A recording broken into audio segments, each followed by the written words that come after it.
And for today's video mga moms, no, na sa kusina. Day in my life na sa taas sa kusinira. So mo ni ako unang buhaton ni kabot ako shop kay abli naman daan naguna naman ako mga tao. So akong ipagawas ang kaning mga isinganan. So magtho ko daan sa gikan sa freezer. Yes, dayon nahutan man kog mga display nga cake in a cup. So nahon tani kay mo ni pangitaon diri sa akong shop kayo. And of course butangan ginato price tag para di sila magpang sipangutana no. Mo ni tag 69. Ang ato ang cake in a cup is bestseller na siya. Usaher ko makahimog laing-laing nga mga flavors. And ako lang display ani ni mga cakes, na cake balls. And then pag human, ari na ta sa bake. Kay karon adlaw wala akong tig asi sa bake, so ako yung nag-bake. And since wala ko i-order nga cake, okay ra kayo ako ra mag-bake na. Madara gid.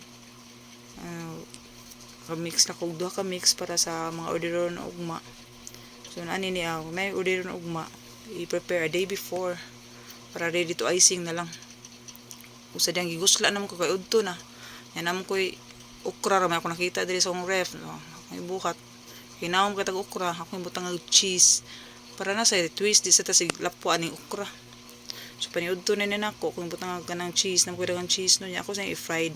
Mandam ko ani kuan itlog, cornstarch o all-purpose flour. Of course, ato sa timplahan o ganang pepper o ganing pinch of salt and pwede na magic sarap. O, kumana na magic din na. So, dali na kayo ni para mo crunch po sa itong kuan. So, nagi na siya cornstarch o all-purpose flour. So, ato na ilunod ni. So, ako mag-deep fry kay sayang kay kuan niya. Dipita sa oil kay mahal kang oil. Nani na lang kanila ako rin sa mukaon. Kasi naway baligya. Dali kayo. So, mo to. Ngaon ta. Pero in fairness, lami siya. Sa mga tanay, kung mahilig mong cheese, o kaya mahilig mong okra, ma-appreciate niyo ang lamian eh. Lami gid siya. Lami siya para nako. Mas lami gid siya natin siya dipping sauce like atong sa dressing nga kuan ba. Caesar salad. Asing gilamian gid ko ani na. Usara na bilin ako ani. Akong ibilin sa akong anak. So thank you so much.